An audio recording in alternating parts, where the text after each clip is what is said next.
Hey, yo, it's me, Pops Van Marmalade, and you're watching the Comics-Related Madness Network. Huh? So come get some. CromCon.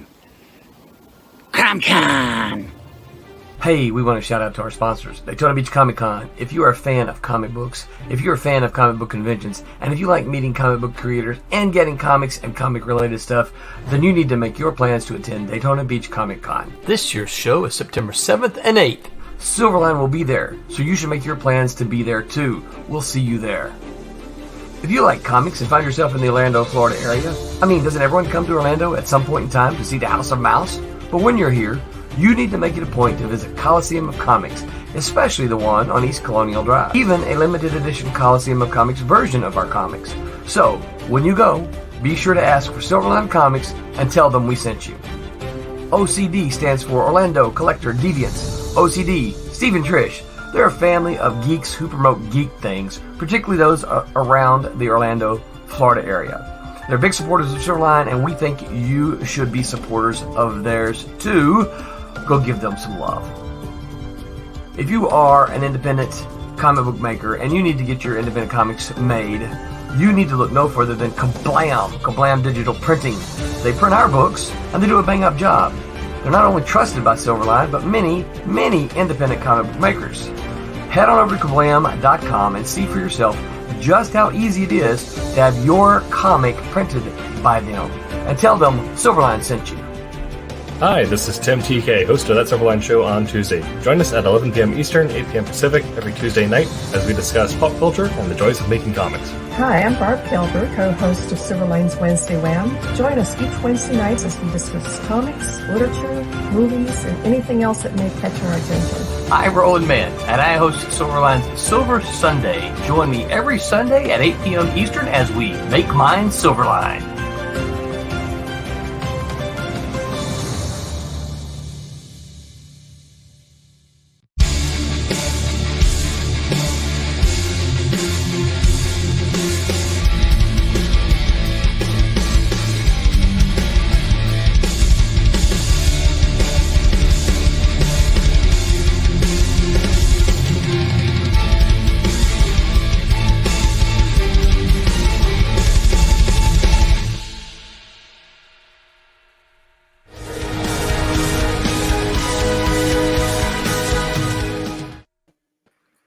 Hello, everyone, and welcome to Silverline's Silver Sunday, this Sunday on April 7th.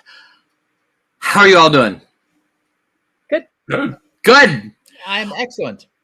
I'm glad to hear that. I am your host. I am Roland Mann, and I am joined by my usual cohorts here. To the left of me here is Mr. Tom Mason, who is not Roland Mann. How you doing, Tom? I'm good. How is everybody like? And you are back in the frozen north, right? Yes, you can tell because the bookcase and the dentist are both here. So I this is going to age me a little bit, but when you cross the border, do you go? I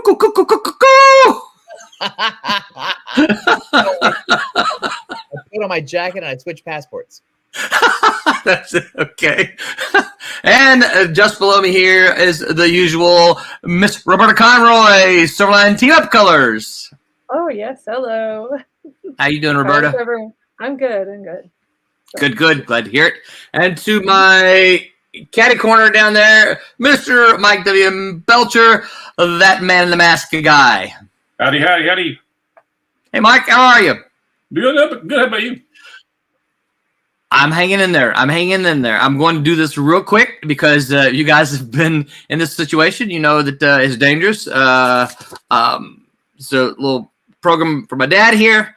Been a rough couple of weeks. I want to thank you guys for keeping the ball rolling for us while we've been out. I appreciate you guys, and I hope you know that. I appreciate you a lot. So, having been through similar. Yeah. Hard yeah. times. To everything that's going on. So it is. So I appreciate you guys more than my words can express. So thank you very much. We're supposed to be joined by Mr. Marcus Roberts. I've sent him a message, so hopefully he just is looking at his watch and go, "Oh crap, I forgot!" and will join us here in a moment. But while we're waiting, I want to remind you guys that we do have R.A. Jones's White Devil available here. I can't see. I'm not on my usual computer setup here, so I can't see both screens at the same time. So I'm not sure which. I guess it doesn't matter whether I scroll or not. So pop on over there. You can get White Devil number 1 and 2. This is not exactly a continuation of the White Devil from the 1980s. That was a very mature comic book. For those of you who can remember that, this one is not. This one is not an R-rated book like the one from the 1980s was, but it is technically White Devil Volume 2, and it is written by R.A. Jones, who we all know and love. So it's already funded. Somebody grabbed several pieces of art, which helped us help push us over goals. So you guys can see we have 21 days to go, and you jump on over there and support R.A. Jones and Jackson Rennick, who is the artist, as well as Phil Leon. Where's I'm trying to think of somebody else here. Phil Leon's colors. Oh, and of course, Nick McCaleb was the letterer. Nick was for those Cat and Mouse fans. Nick was the Cat and Mouse letterer for almost all of the issues. One of my favorite letters here. Mike, I still love you, but also a fun drinking game is to take a drink every time R.A. Jones writes a character with a whip. Yeah. So there's that. Those of you who backed the Beyond the Stars and Bear, those books are ready. Everything is 100% on me. I just have not had time to complete the files, and really, to be honest with you, the only thing I have to do is complete the thank you page. And I hope that I can do that within the early part of this week, and then get all the final files to Kablam. They've got the files for the regular edition books, but they don't have the files for the crowdfunded book with the thank you page. So that's all on me. I can help you out. It's a capital T, little H, little A. So I need to send my spell checker to you, right? I got a couple comments here. Pops says, "Hey, yo, what's up, Pops? Good to see you rolling. Thank you, Pops. I appreciate it." He says, "We will be covering that tomorrow on Through the Madness at 12 p.m. Oh, yes. So thank you. So, Pops, you guys know our network here. We've got a lot of shows, and one of the things that Pops does on Through the Madness is they cover a lot of the crowdfunded books. So they're going to be covering White Devil on Through the Madness tomorrow at 12 p.m. EST. So you guys tune in for that. Paige Alfred says, "Roland, what is up, Paige?" And then he said, so you let Marcus Roberts be a guest before me? I don't believe. Well, Paige, Marcus is not here, so you might end up being on the show before him. So yeah, there's that. Phantasmagorical says, "Hey, what's up, Phantasmagorical? Thank you guys for tuning in." Let's see. Do I have other news? The only other piece of news I can think of is you guys see that we're still in Diamond every month. So you guys who get your comics from your local comic shop, which we encourage you all to do, be sure they're ordering Silverline comics, and you go on over there and look. I think up there, I think in the catalog now, this is April. No, this is probably Kayla's. What did we just do? It was probably Kalis 3. I'm sorry. I have been a little disconnected. I think it's 3. Kalis 3 is in the catalog right now because we just did Trump's 3 with me and Quentin. So I think it's Kalis issue 3 up there now. So you guys just go to Silverline. You'll see the books, whichever one it is. I don't think it's still Trump's 3, but it might be. So get on over there and order that. So We are planning, as you can see, Roberta's got her. Roberta's moving so fast, her background is blurry. She is coloring pages so quickly that we just cannot see what's going on around her. And we are planning to have Silverline team up issue number 2 in May. So less than about a month from now is when we're planning to launch that. So. Perfect. I think that's all.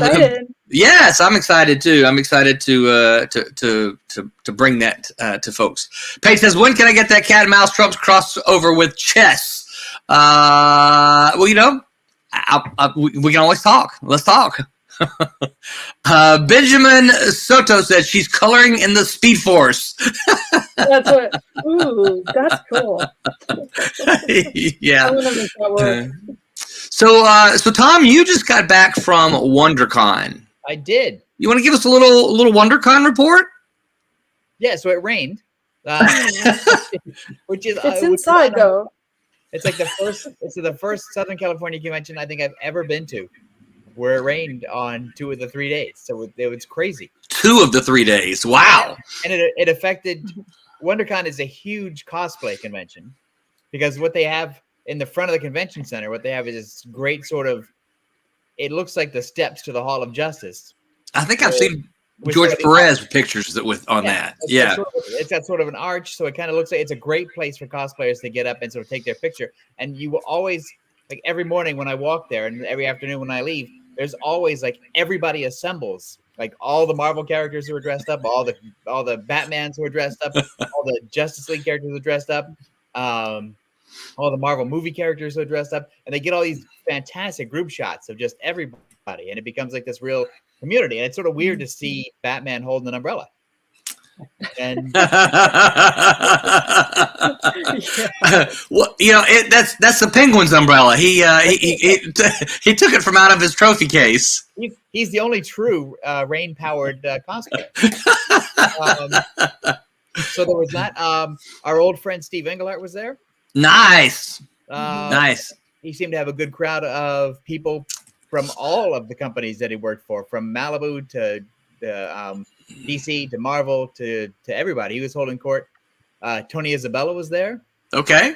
The first time in probably a long time. Hey, I'm sorry, Tom. I don't mean to interrupt you. Hey, our guest of honor is here.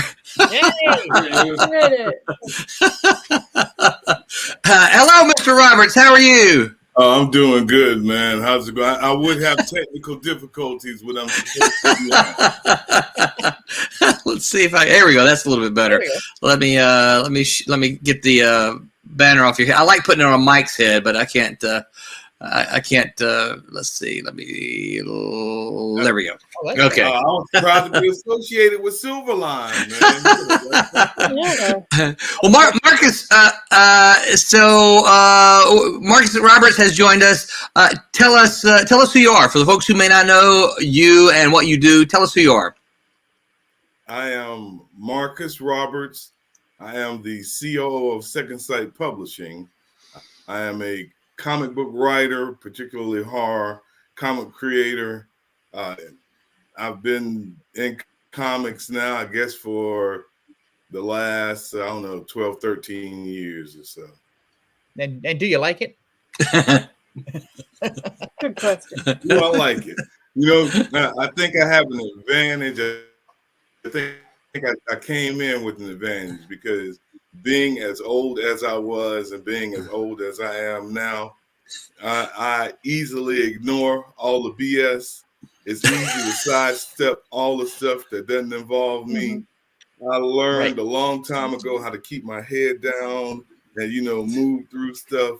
And, being an old guy, I've learned how to be goal oriented. So I'm focused on my goal and push everything else out the way. I hadn't caught that social media fever. So, I don't spend a lot of time on Instagram and Facebook. It's like comics. That's what my focus is. So I guess coming in the game, being a little older, knowing that I have just a certain amount of time to get things done, before I'm too old or I age out, if there is such a thing. Then I'm just more focused. So you don't have strong opinions about Fantastic Four casting?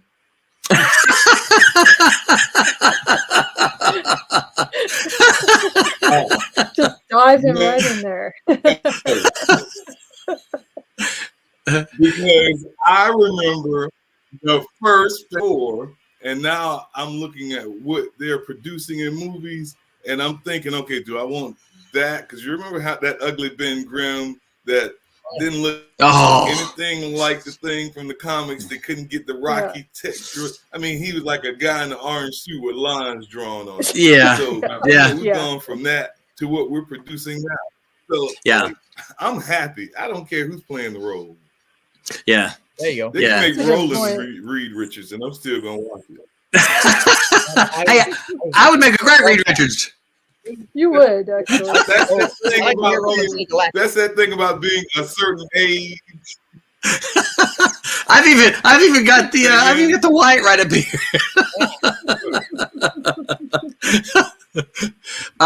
So I'm at. Man. You are I'm ready to go. So I met Marcus through a series of shows done down here in Florida. Those who follow us know that Florida has shows, seems like every other weekend. And that's kind of, on one hand, it's really nice because you get to get out and do shows. On the other hand, it's kind of like, wait, didn't I just do a show last weekend? And they're not the big shows, but they're smaller shows. But Florida's got, I'm from Mississippi, so Florida's got a lot of people down here. And so that's one of the things that Marcus and I started talking about is that, hey, we were the slightly older guys. We don't get involved in all the drama that goes on. And of course, anyone who's watched us know that there's a lot of drama in the comics and in the comics community. We don't do any of that. We wish everybody luck and wish them well. We just want to, make comics that everyone can read and hopefully enjoy and come back and read the next one, right? And so Marcus and I kind of hit it off. I guess this was about, I guess it's 7 years ago now, something like that. Yeah. I'm going to say this before he has a chance to answer that. I think we must have a little delay with Marcus. Well, Marcus, it was Daytona, right? Yep. Yes. Am I freezing up? I think we must have a little delay with you. All right. How about now? Can you hear me? Oh yeah, we can hear you fine. Yeah, I don't have any problem hearing you. I think you must be hearing what we're saying a little bit later. Yeah, I see your lip. That's Roland's one great trick. I do. Yeah, like it's like one of those old Shaw Brothers movies. I see your lips moving, and then I hear your voice. That's exactly what it is. Wait, is that happening for all of you? No. Okay. It is happening for it. It's just Marcus. I hear. Yeah. It's a technical issue. Yeah, I think so. So what I want to say too about Marcus though, and I'm about to rib him here a little bit, is that we've done, I guess since we met several years ago, we've done a handful of shows together, right? We don't always sit beside each other, but we usually say, "Hey, Marcus, how's it going? Good to see you here." Blah blah blah. We'll hook up. I have invited Marcus to dinner so many times after a show, and he's never once joined me. Never once.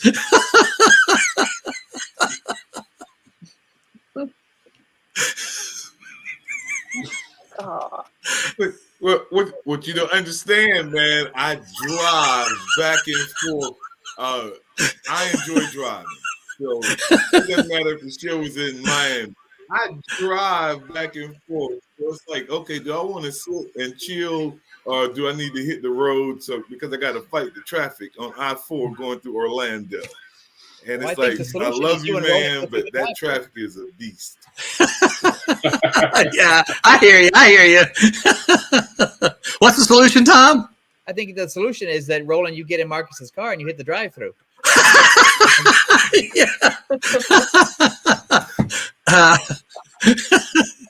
That would be something, right? So Marcus, tell us your origin story. How did what was your first book? How did you get into the comics? I am a generational comic book reader. My father read comics when he was a kid. Yes. And my older brother, who was 3 years older than me, he picked up comics from my father and he passed the comics on to me. So nice. Yeah, comics have been in my life all my life. I got to a point as a kid where, in order to punish me, all you had to do was take my comics. My mother would take my comics and put a dictionary in the room. You got to read the dictionary before you get your book. That's great. Yeah, I've been all my life. Yeah. But as life happens, I wasn't able to really get into it as far as writing or even the publishing of books until after I got grown. My kids were grown and left the house, and I have time to actually focus on doing it. So yeah. I'm a little behind in that regards, but at the same time, I think my time is good. Yeah. Mm-hmm. Never too late to start, right? We got to wait for it to catch up to you. I hope not. Right. Yeah, that's true. Yeah. Well, that's true. I tell people, and I say this proudly. I didn't publish my first comic book until I was 53. Wow, 53. 53 nice. Was the first book I did came out, so it's never too late. So what was that book?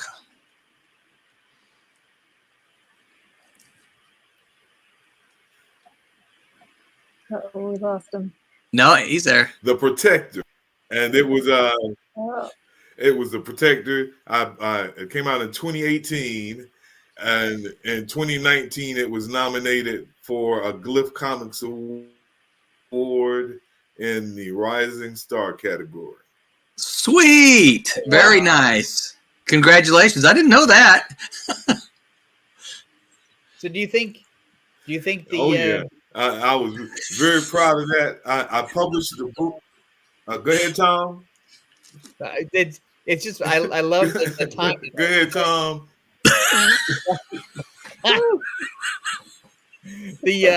So do you think being the older creator and self-publishing was the path? Because as an older creator, in general, you're not going to get called up by Marvel and DC because they're always looking for the hot young people. So do you think that your choice of self-publishing was really the way to go and the only way to go?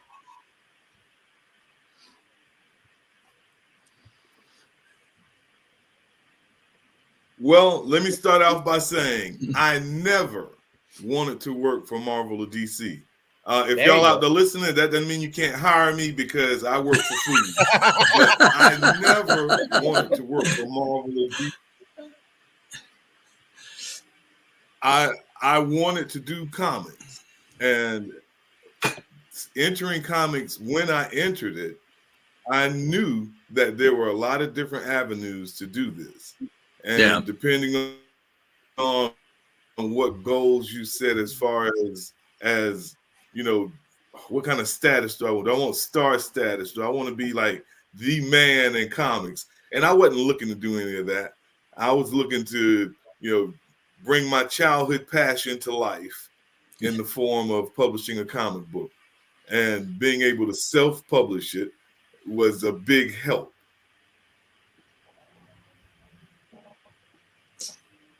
I still kind of want to be the man. So I think really, and that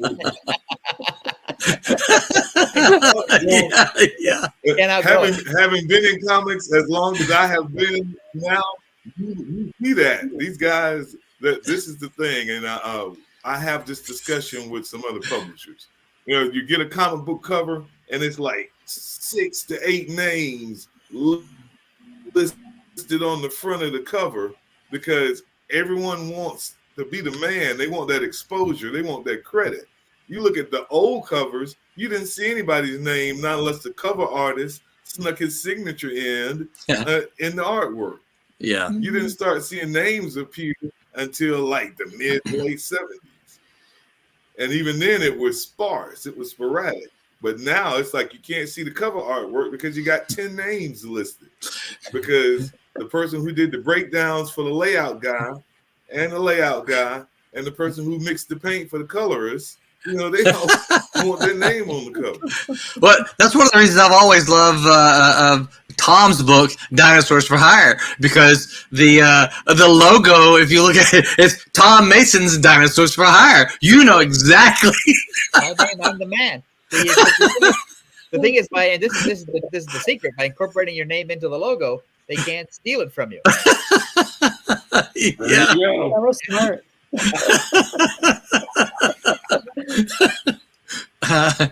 So the man who's the bigger man than me can't suddenly take my thing. It's funny. Because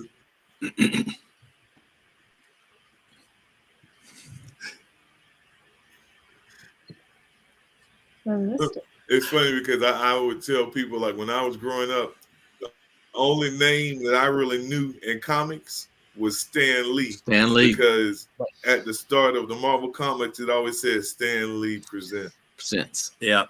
Yeah. So it's like, okay, this guy does everything. He is bad. And then I learned about pencilers and inks, and you know, the people who actually do the production. And he was the man.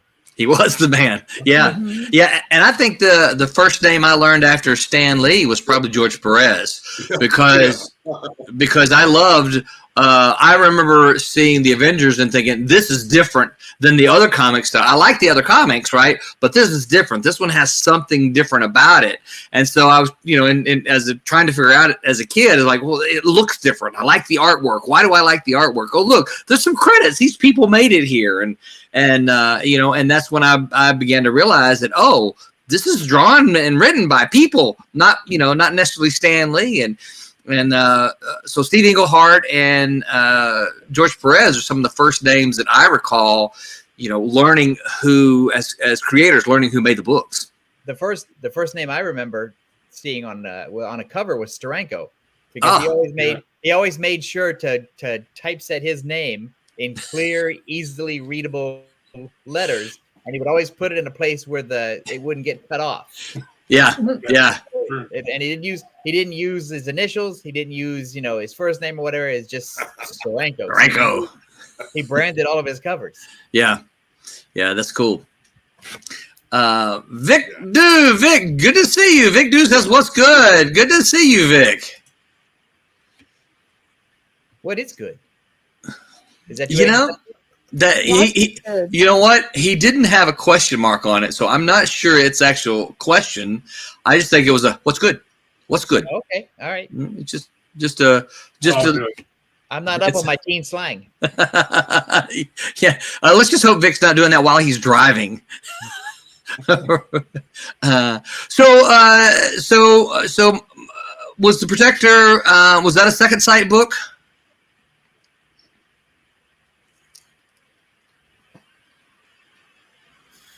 No, that was one that I did self-publish. My first, I guess, my first 4 books, they were all self-published. Then when I joined Second Sight, and I actually joined Second Sight Publishing as a writer on Mississippi Zombie, and talking with Bradley, who is the founder and the CEO. Through our conversations, he learned that I knew a little something about a little something, and he said, "Was like, hey, well, I started this company. Would you like to join it?"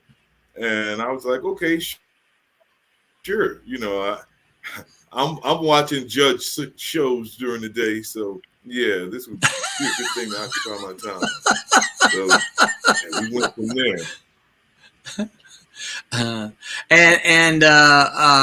Okay, so the Protector. So the Protector was your label. You did everything yourself before joining Second Sight. Yes.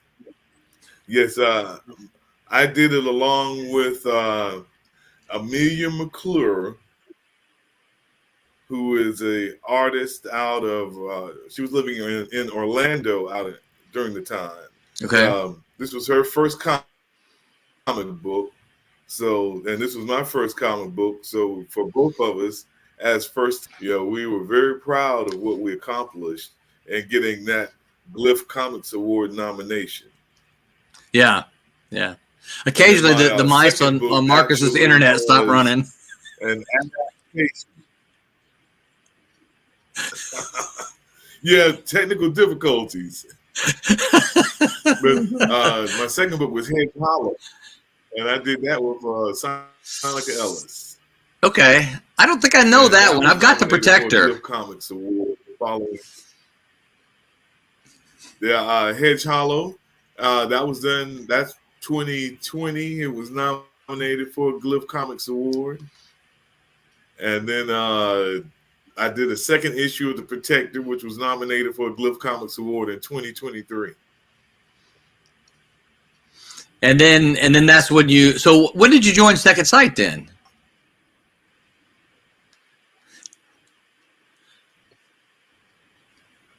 I joined Second Sight in 2019. Well, actually 2018, because we the first floppy issue of Mississippi Zombie, and then once we caliber for the trade, that's when we formed the Second Sight Publishing LLC. When I joined as a submission manager, and I went from submission manager to the COO. I know that you and I had talked about me writing a Mississippi Zombie story, and believe it or not, I do have a notepad full of concepts and ideas that I keep telling myself, I'm going to get to this, I'm going to write this, I'm going to do this, I'm going to finish this. But is Mississippi Zombie open to submissions? And if someone wants to write Mississippi Zombie, they send submissions to you? Yes, we are. Even though we have the submissions closed on the website, we still submit stories. Yeah, because we get a flood of stories in, and oftentimes yeah, they aren't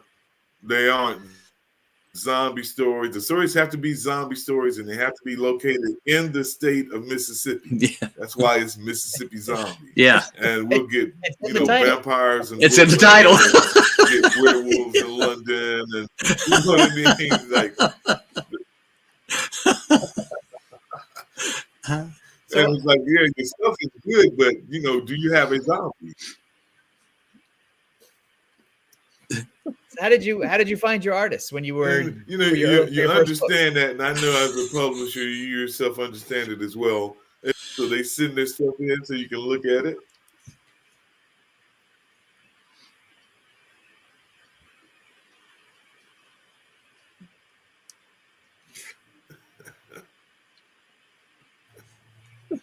Try your question again, Tom. Yeah.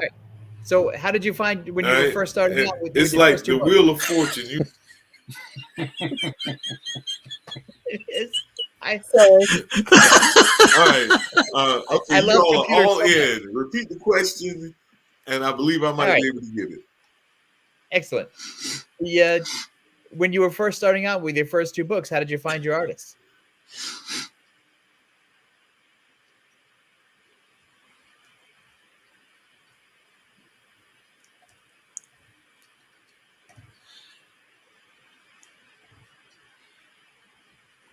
All I heard was when you were first starting out. How did you find your two artists?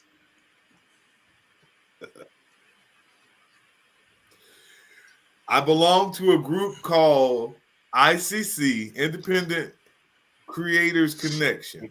And before the group got as big as it is now, we would often communicate with each other.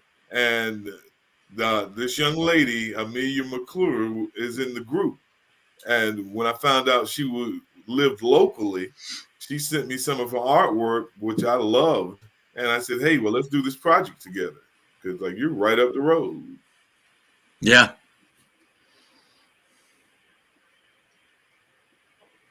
That makes things easier. So, couple more comments here. Vic Do One says, about that. Yeah, I might have to get a pitch together for Mississippi Zombie. Marcus, so if you get a pitch from Vic, you should look at it. Vic's a young creator who we have seen here just over the last year. I've seen him grow. I think he's said he's going to send me some more stuff. I don't recall if I've gotten it yet, Vic, and I'm sorry if you have sent it to me. But I've seen this stuff just exponentially, and he's like a sponge. He's soaking up all these comments. He says, "I'm walking while texting. The punctuation ain't happening." I have 2 words of advice for Victor, which is 1, Mississippi, and 2, zombie. That's right. Yep. So we've got like a 5-second delay. It must be. I need to count. We just sent in volume 4. Are you going to count with Mississippi's? Please say you will. That was great, Roberta.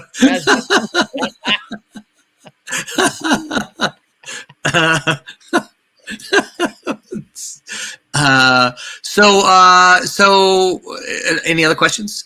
Tom, Roberta, Mike?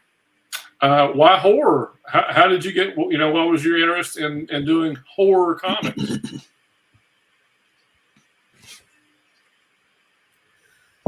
I always had an affinity for it because I grew up reading that type of stuff. I grew up right at the beginning and through the underground comics movement. So I got a chance to see eerie and creepy and the old Marvel magazines like the Haunt of Horror firsthand, the tales of vampires and the tales of the zombies. Even the Dracula Lives black and white magazines. I always liked the black and white magazine format, the big book format. So and horror was primarily what you got. Also Mad and Cracked, which a couple of my favorites as well. But it's demented. Always attractive. Yeah, always attractive. Cool. Now, is that the same with your father and your older brother too?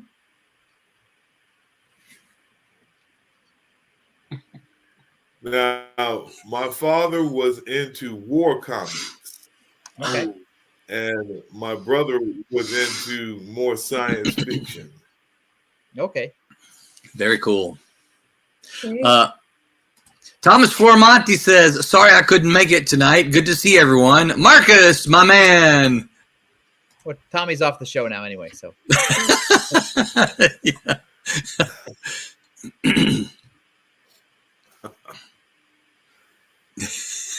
I just got a package from Tommy the other day.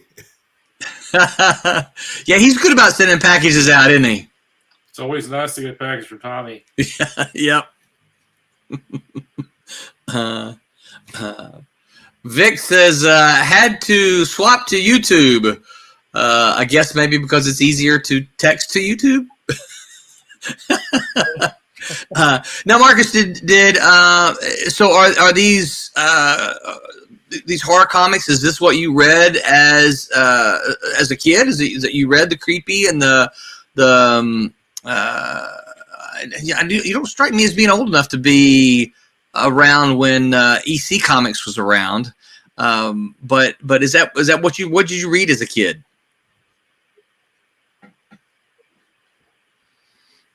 Well, the EC Comics actually was what I went back to from the point I was at. So we're talking early 70s when I really dove into comics, and throughout the early 70s, throughout essentially my elementary school years and middle school years were comics, and they were superhero comics, but the horror was there. The horror has always been there. It's always been present. High school was, I really had switched more to the black and white magazines. So I was heavy into the Savage Sword of Conan. And of course, the Creepy and Eerie books were black and white magazines. So just going back and getting the old stuff, because there was a lot of stuff that came out. And being from a small town in Georgia, all that stuff was very slow to matriculate to the local drugstore where I bought my comics. Now, did you read independent comics as well? Did you read like First and Eclipse and Cerebus? Did you read independent comic books as well? I did. And the thing that I didn't realize until now was that they were independent. Everything was just comic books. Yeah. Yeah, even though you knew what Marvel was, you knew what DC was, you didn't think of them in terms of the big two or mainstream. A comic book was a comic book. Yeah, yeah. I love that way of thinking. I wish more people thought that way, but I don't think it's the case. Vic says, "Did you read?" Hold on, Tom. Vic says, "Did you read the old Charlton Gold Key horror stuff?"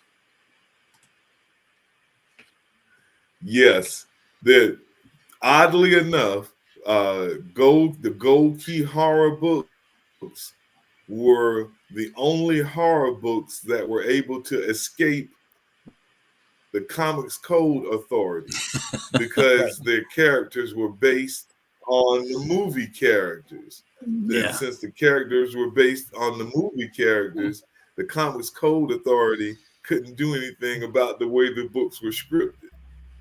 Right. But yeah. oddly enough, the characters that were published through the other publishing companies that were the same, a werewolf is a werewolf, but he couldn't be the werewolf because the werewolf was a movie character and Golden Key was publishing that comic book. Like Dracula is Dracula, but he's not the Dracula because the Dracula is being published by Golden Key. So the Comic Code Authority was like, yeah, on your Dracula, you can't show blood. But the Golden Key books, they was I'm not going to say a free-for-all because they didn't do any gory stuff. But they could get away with more things because they were the movie adaptation. And that's your history lesson for the night. Cool. I didn't know that. Thanks for coming to Marcus's TED Talk. So I have a question. You said that your kids had grown up. Did they have interest in comics from you, or are you the cool dad, or are you the weird comic dad?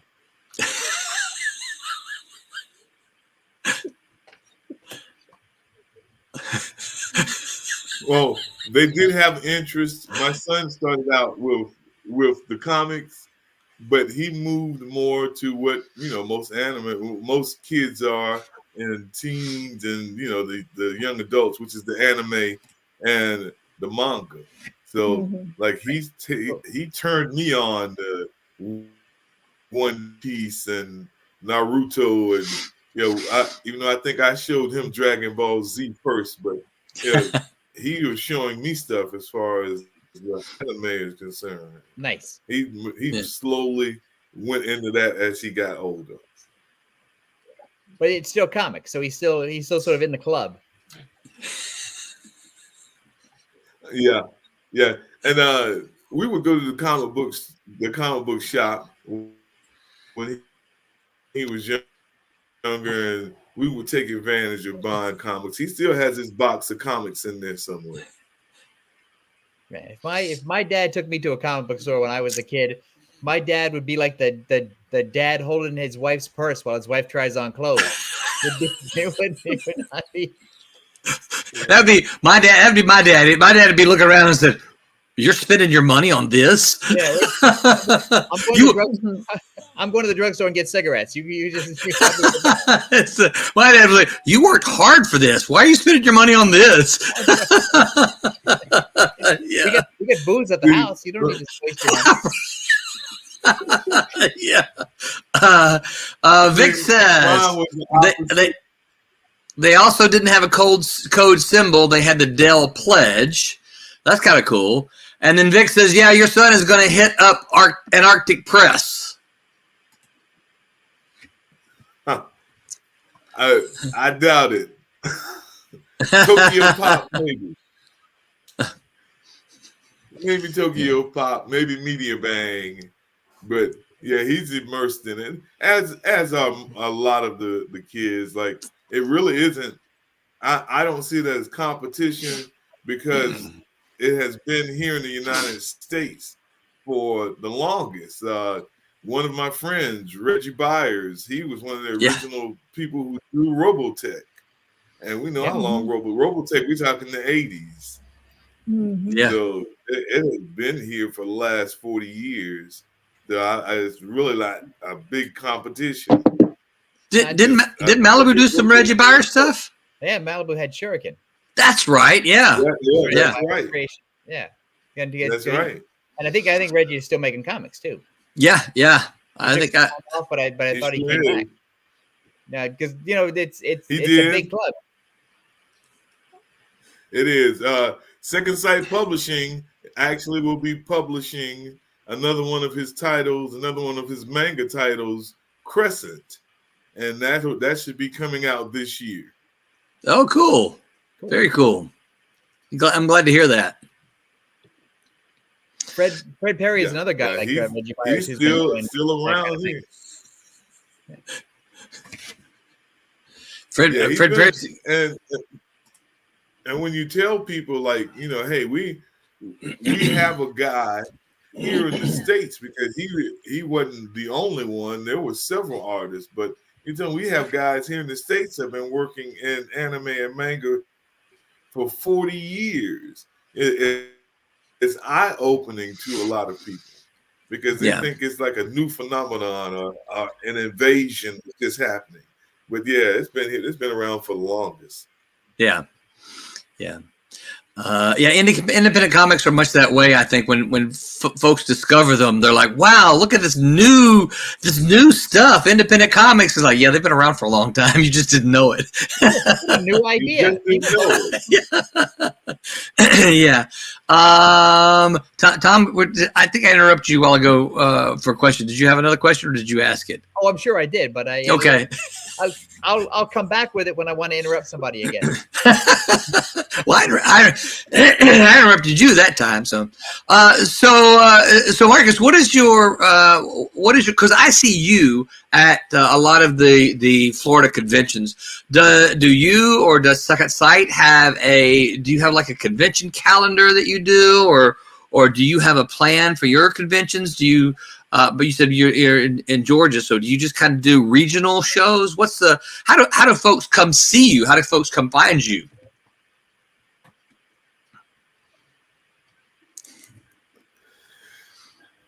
I look at my wallet and say, how much money do I have? Can I afford this table?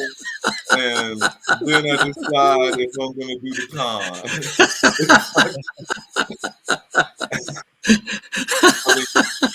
You wanted me to be honest, right? So it's like I look at all the time, and I might put applications in for 100 cons, but then like they start sending the invoices. I'm like, oh snap!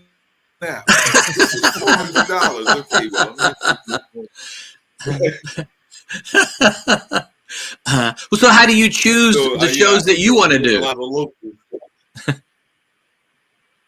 Well, I have, like, because I drive everywhere, right? And I do out of state shows, but I have this little radius thing, this 2-hour radius thing. I live in Central Florida. Yeah, I live in Central Florida, because Daytona, which is where I first met you, Roland, right? Like an hour and a half, hour and 40 minutes away.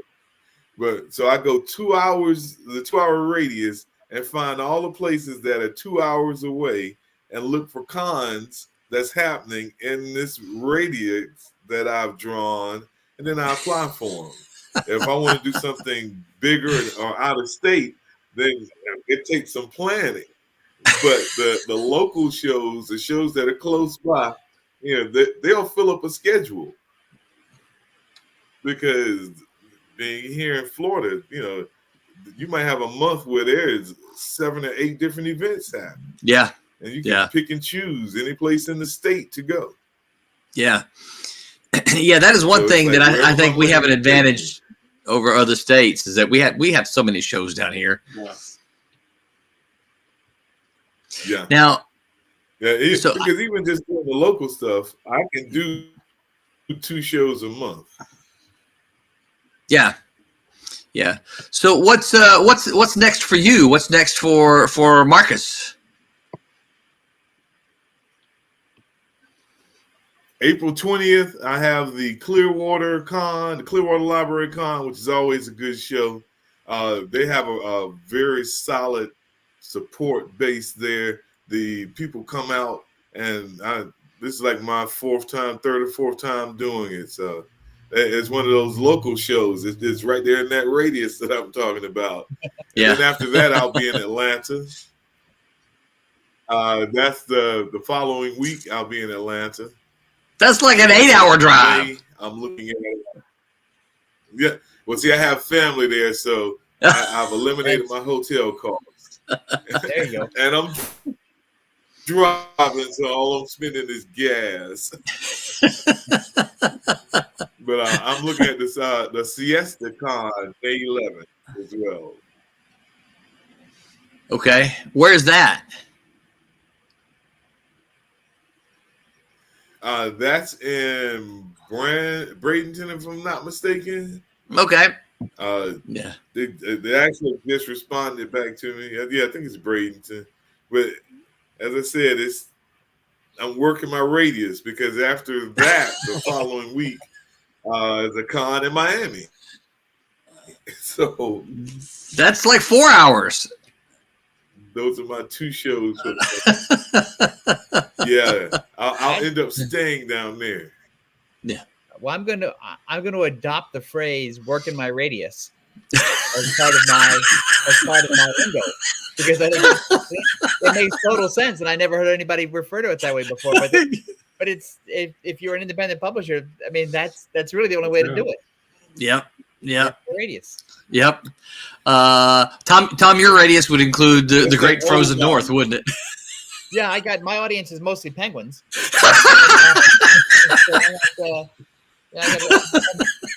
I'm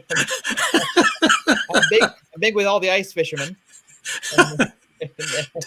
Tom's next great work is Penguins for Hire. That's right. It's the cool thing is you got to find an artist who can draw a penguin that can hold a gun. That's right. Because they don't have digits, so they're not like koala bears. Or they got flips. Yeah, I got a new book coming out called Gun Shark, which You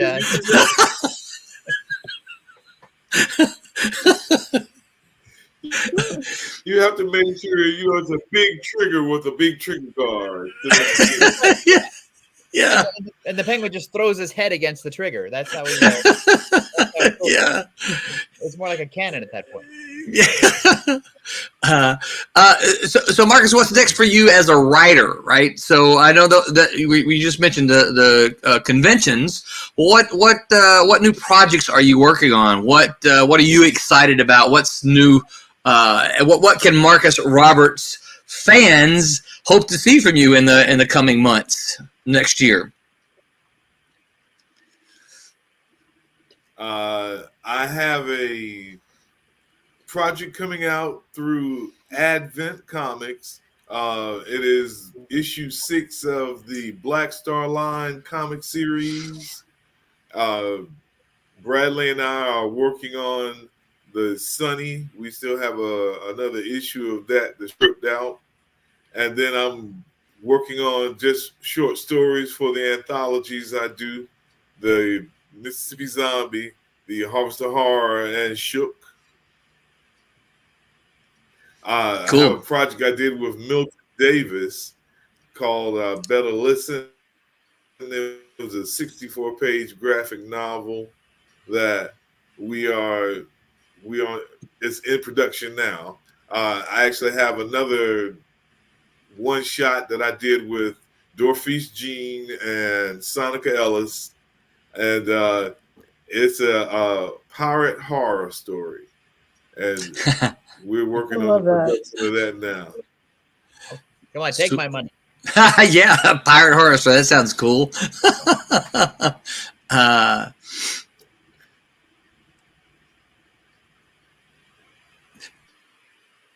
So where can folks find Marcus Roberts' books? Where can folks find? Where can they pick up your work? And not if they're not in the Central Florida area, where they could see you at a convention. Where can they find your books? How can they buy your books and Second Sight books? You can find our stuff on Amazon. We are in the process of restocking inventory, but we do have a store on our website, secondsightpublishing.com. You can go to the comic book stores and find the stuff that we do through like Caliber, Shook, which comes through Dark Horse. You can go to your comic book stores and ask for a copy of that. I'll go to any book outlet, Amazon, website, bookshop. It's all over the place. Cool. Nice. Nice. What do you? This will be an odd question, as if my other questions haven't been already. If not horror, what would you do as your second choice?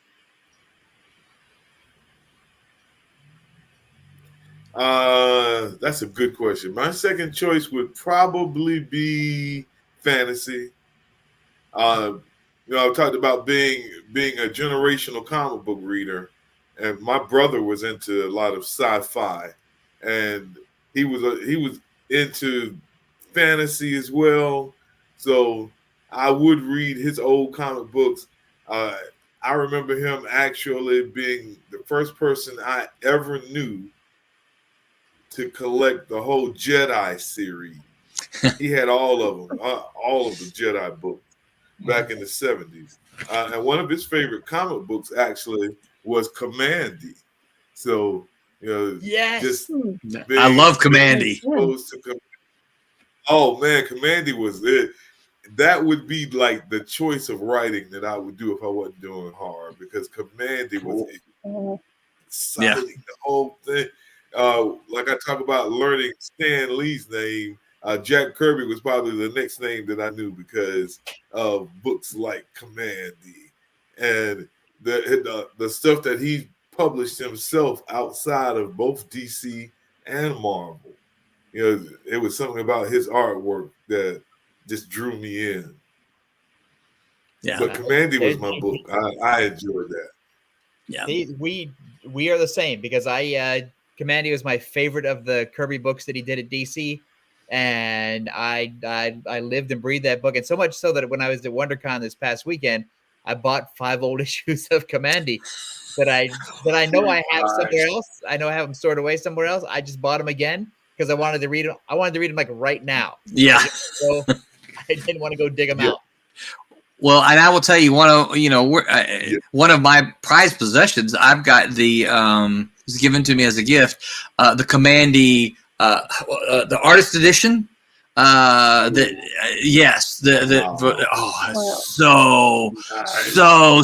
nice. Oh, I hate you so much right now. I'm sorry. It's nice. Yeah. I would be happy to let you look at it. That's like saying my lobster dinner is nice and you don't get to taste any of it.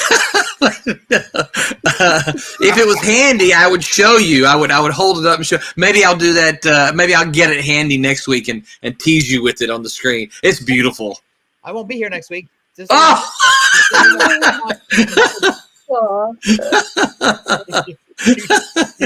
tease you. Tell us about that, man. Yeah. So Marcus, if you were to give anybody, I don't know. I guess writing. If you were to give anyone.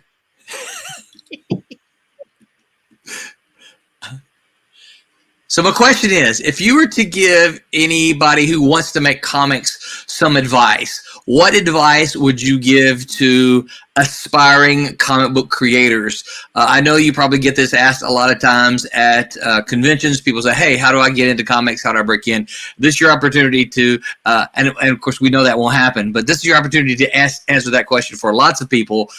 What advice do you give to aspiring comic creators to break into the industry?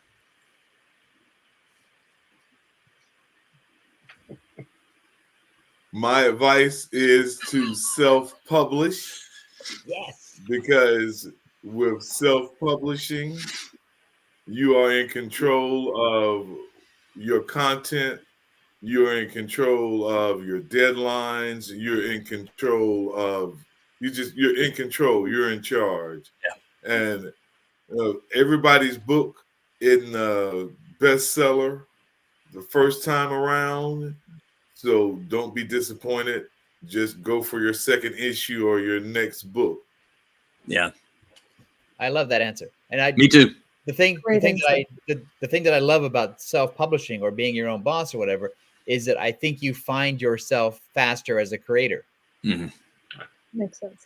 And you find the stories that you want to tell. You find the stories that you want to draw or write or whatever. Because you're doing what you want to do. You're doing what you want to. However wrong that might appear when you first get started, you'll grow or not. But it's like the perfect test.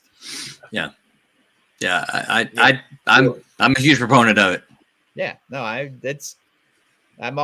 can't imagine if I met a kid who said, "Oh, I can't wait. I want to work for Marvel or DC." I would just smack him. What the hell are you thinking? Hey, Roland, I'm in jail. Can you come get me? What'd you do, Tom? I smacked a kid. I smacked a kid at WonderCon because he wanted to work for Marvel. I said no, and then then I took his wallet, and so that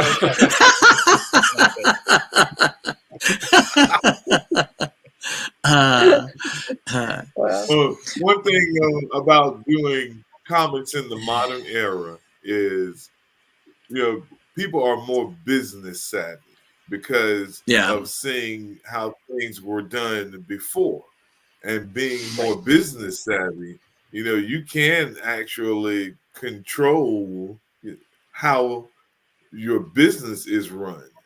But I guess I would add that as well to a new creator, a person trying to break in, and that's learn comic business. I spoke to some students on Friday evening, and that was one of the things that I stressed. Learn comic business. It's like going out to play basketball and not knowing the rules of the game. Like, you are not going to succeed in the game because you don't know the rules. Yeah. Sure. And I think that's fair to say for probably any creative endeavor. If you're going into the music, if you want to make music, then you should learn about music business, not just songwriting or singing or whatever. You should learn about the business. And I don't think that certainly, I don't think for my generation anyway, I don't think there was enough of that teaching. It's like, I'm going to teach you how to do this, but you're on your own after that. Well, there was never a except for the Kubert School, right? There was never any sort of training that you could get other than just publish, right? And see what happened. Like there was not a mentoring program necessarily. There wasn't a class you could take at school. If you went to somebody and said, "Hey, I want to learn how to publish comics when I get older," there's nothing for you. They laughed at you. Yeah, they laughed at you. Yeah, what are you thinking about? Or I want to color comics, or I want to letter comics when I get older. Yeah. There's no place for that. My creative writing teacher literally threw my story across the room because it had comic book characters in it. It was like, what is this? This is, and so, when I graduated, it's like, you could say, okay, well, I knew how to write, and that's debatable, I guess. But obviously the degree said I knew how to write, but but no, we never covered contracts. We never covered taxes as creators. I remember Tom's the one who told me a whole lot about taxes stuff. And that's a whole nother show. But I remember Tom just probably spent 15 minutes rolling. You can do this, and it came up because I was doing an assignment for Malibu, and I'm like, I can't afford that. He goes, yeah, just go do this. I'm like, what? You can do that? Yeah. But no one for freelancers. Yeah, no one taught us that in school. No, you gotta pick it up on the streets. Yeah. Yeah.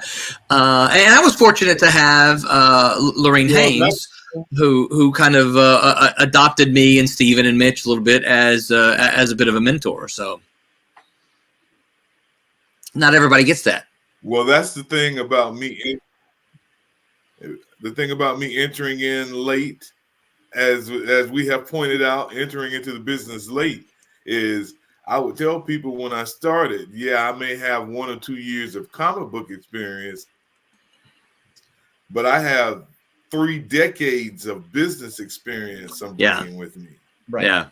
So, anything that I do, huge. It is a level playing field because I know the business, right, and it has made a difference. And that's a great point too. If I met somebody who said they wanted to go to college to be a comic book person, I would say major in business. Yeah. Major in business, get a minor in the arts or whatever, but get that business degree, because more and more you're going to need, even if your dream is just to work for Marvel and DC because you have a stupid dream, you still want to be smart and savvy about the contract that somebody's going to give you. And now I got the show. I'm going to clip that on Twitch. Even if you want to work for Marvel and DC because you have a stupid dream. I love that. If that's your dream, God bless you, but we're not brothers. Yeah. And I don't understand why you want to do that, but Godspeed, go with you. Yeah. All right, Marcus. Anything else? My clock up here tells me that we've been on for our hour. Anything else you want to say to the folks listening? Yeah, I would say this: if you start it, stick with it because it's worth it. Yeah, absolutely. Well, Marcus, thank you so much for hanging out with us tonight. It's been a pleasure. Internet delays and challenges aside, it's been a lot of fun hanging out with you. I look forward to seeing you at the next show. Hopefully, I will be seeing you soon at one of the local shows here. So. Let's see. On Tuesday, that's the last show. On Tuesday, they're going to talk about everything you need to know to get started drawing. The crew asked Jose all of the tips and tricks he wished he knew when he got started drawing. And Jose, as you guys know, is a graduate of the Cuber School, so he is equipped with all the good information. Wednesday, Whammers are going to be talking about adaptations, the good, the bad, and the ugly, comics to books, TVs or movies, and vice versa. We discuss the ones that work and the ones that don't. So if you are a fan of comic book adaptations, and who isn't, tune in to the Wednesday Whammers this Wednesday. And next week, I am not going to read this big old long bio he sent me. Next week, we will be here with Bruce McCorkindale, who all of you Malibu fans absolutely know Bruce. Bruce did a handful of books. He's got a big list here that I've got, but some of the ones include Dinosaurs for Hire, Star Trek, Deep Space Nine, Planet of the Apes, Blood of the Apes. I got to work on a project with him. The Nightman, and then he wrote and co-illustrated The Falling Man with Phil Hester for Image Comics. So Bruce is now doing a lot of I don't know exactly what he calls it, but it's Muppet themed art, and he made national news with it a few years ago because of it, and it's very, very unique. Those things are so great and so aren't they? So funny. I love all of them. Yes, especially the ones where he takes the Muppets and he takes a movie and he sort of mixes them up. I love those. 2 different movies. And I got yes. Yes. Fantastic. Bruce is a super cool guy, and I know that I know Tom has known him for a long time, so I am looking forward to that. Anything else, guys, before we call it a night? No. All right. No. I think you need So to buy listen, Marcus these two- dinner so he can take it on the road with him. That's how. So you Yep. can't eat together, but you can get a bigger to go. Yes. if you want to sup with Marcus, you got to carpool with him. That's right, and maybe FaceTime while he's driving. That's right. Yeah. Marcus, it's been great to meet you. This has been fun. Yeah. All right. Well, thank you, everyone, It's and good remember, to meet you too, Tom. Mike, your brother.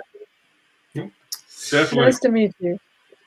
all right. Come again. You guys remember to, I don't have my wristband this time, but remember to make mine Silverline. Good night, everyone. Hi. Hi, my name is Paul Kupperberg. Make mine Silverline.